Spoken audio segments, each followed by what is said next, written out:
you want candid? I'm famous now. You are famous. Yeah. I wasn't aiming for that, but I hit We're it. aiming for this. Dude, we're about to This start rock. a wildfire. Oh, when you put it that way. And I'm a little hesitant. we also collected some fireweed. Did your son ever show you his videos? Mr. Fire, Oh, we'll show you. We'll show you when we're together.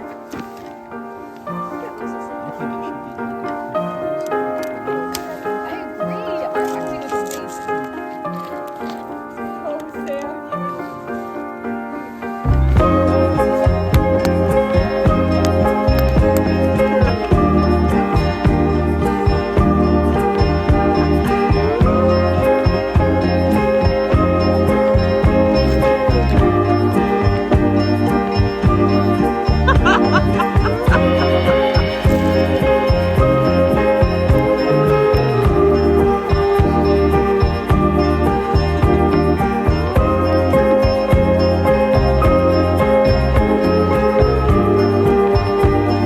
Hey, long time no see.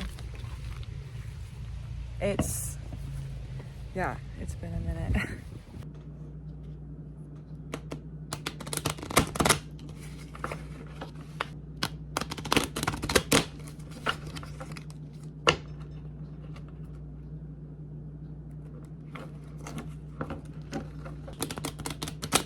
Okay, that one might have been the best one.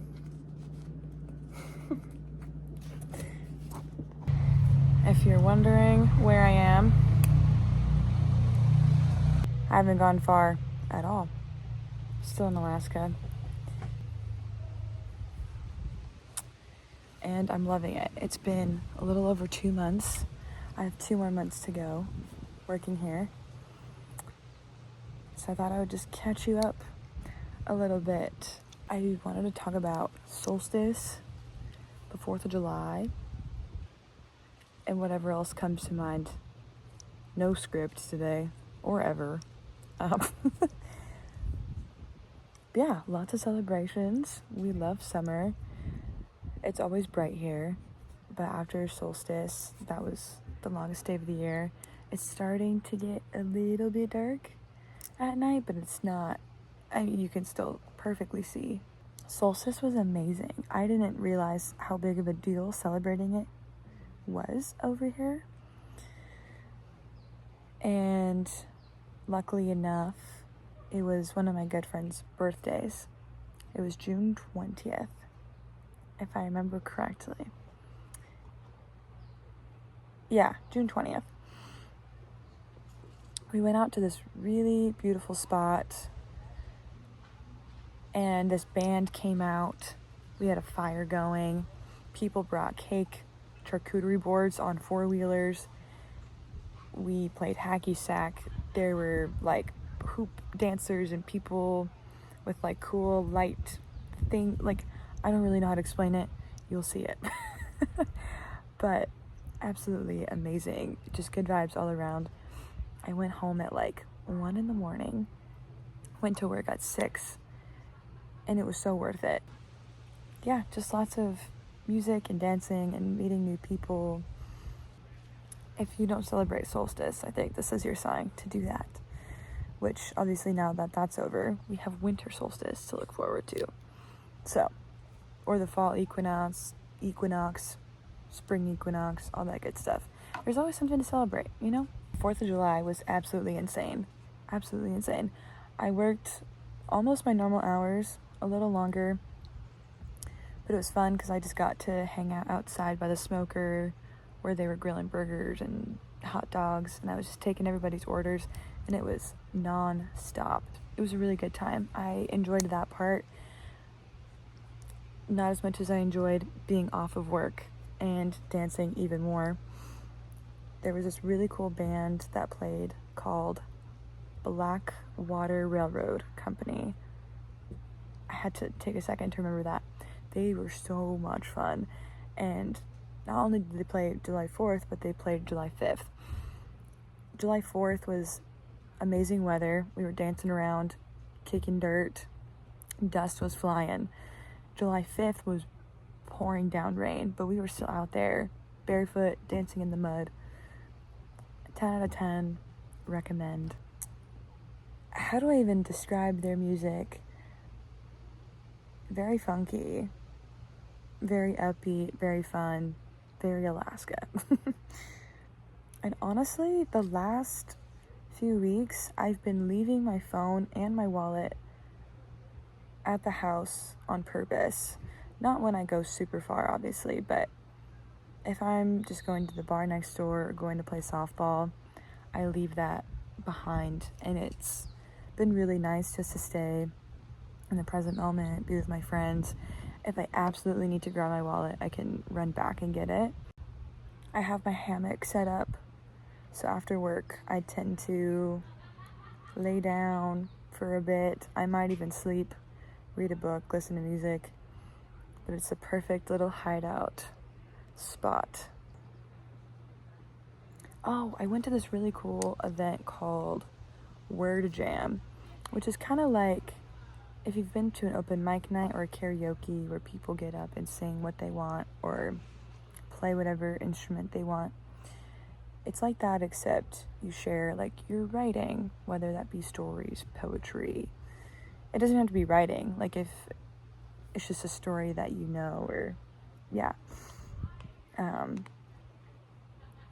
So the first one I went to, I just sat and observed. I didn't participate, but it was really inspiring. It was in a really intimate setting in an old building that used to be a warehouse. The sun was like shining through, like onto whoever was like presenting or performing, you could say. And there were like cool pieces of artwork around. Yeah, it was a really unique experience for me. Very hippy dippy or whatever. But they have another one tomorrow, and I've been writing a lot more. So I might get up and share whatever is on my mind, whatever I feel most called to share. But I think it's good for me to like get out of my comfort zone in that way and be vulnerable with people that I don't know. And yeah, I don't know. There's something about poetry that I really like. Poetry feels like one of those things that I shouldn't share unless I've been doing it for a long time. I don't know why.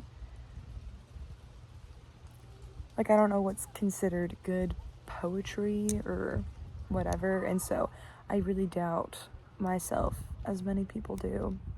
It's easy to get into those patterns of imposter syndrome or whatever you want to call it. But I'm taking this as an opportunity to be like, throw that away. Let's take that thought. No more. So I'm looking forward to sharing what I've written this summer. Just like 2 or 3 short pieces. One is about a past relationship. Another is haiku about... Actually, I wrote a couple of haikus. I think one was about the mountains and one was about the clouds. And I had a couple of other ones about family and childhood and that sort of thing. But yeah, we'll see. I think no matter what, I'll receive a lot of support from my friends and the strangers that will be there. So very excited about that. There have been some pretty hot days, but we have a swimming hole that we can just walk over to. Usually the move is to like get ice cream and walk over there with the ice cream and then cool down even more in the water. I will say the water is freezing. Like, you've got to have some balls if you're gonna jump in there, but it's so worth it. Honestly, I do it almost every time. And there's only one time that I didn't fully submerge. But it's such a gorgeous setting with the mountains and the trees. The only thing, I wish I had my Tevas, a pair of water shoes, because tell me why I lost them when I was in Costa Rica. And not even in like a fun, cool way, like, oh my god, I was doing this crazy thing. No, I was in the airport on the way home.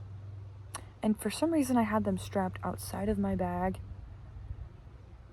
And it went through security, TSA, whatever. And one of them fell off, and I tried to go back and get it, but so no more, but that's okay.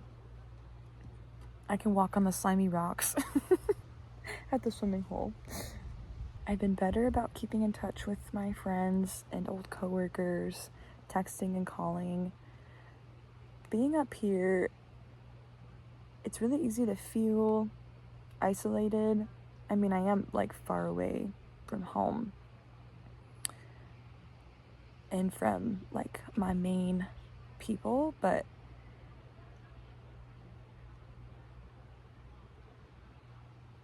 yeah, I don't know what, there's the obvious distance, but there's also this like illusion that I'm like unreachable. I don't know why.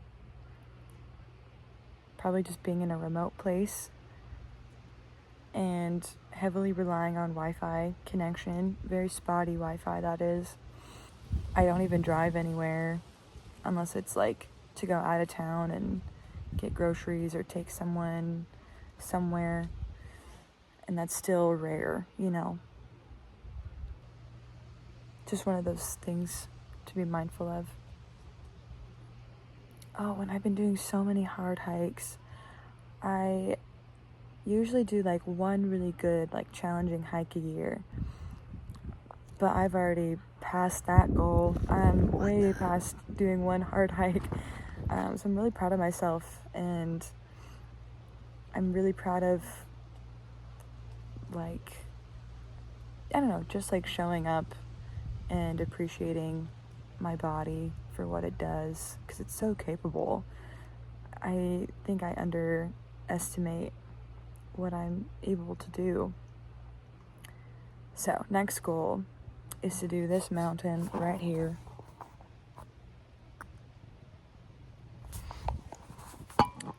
It doesn't have a lot of switchbacks, so that's a little nerve-wracking. It's just straight up real steep, but that's okay.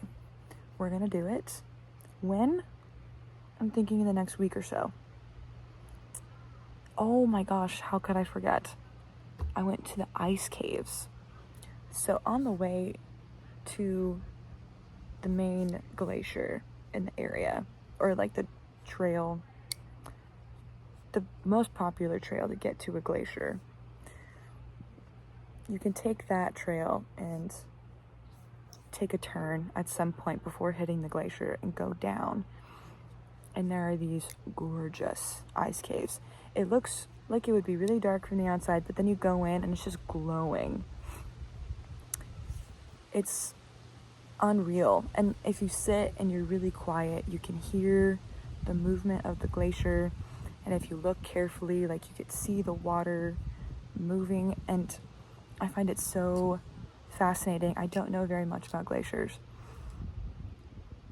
and it's really amazing that I just happen to live next to some of the biggest glaciers, because I'm in the Wrangell St. Elias National Park. And so, yeah, there's just so much to see. And these glaciers are going to last for a really, really long time. Like, my kids would be able to see it, and their kids would probably be able to see it. And I feel really lucky to be able to explore them. So, yeah.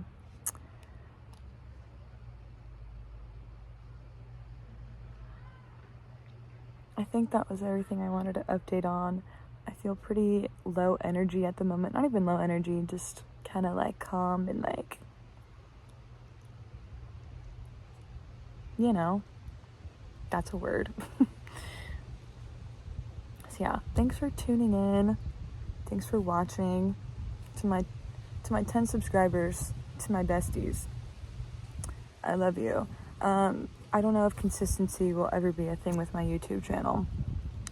I think I just exist on the internet at this point, and we'll see what happens. But anyway, thank you, because I mean it so very much. I love that people actually watch and listen.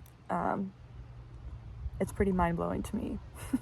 So yeah, I will see you next time.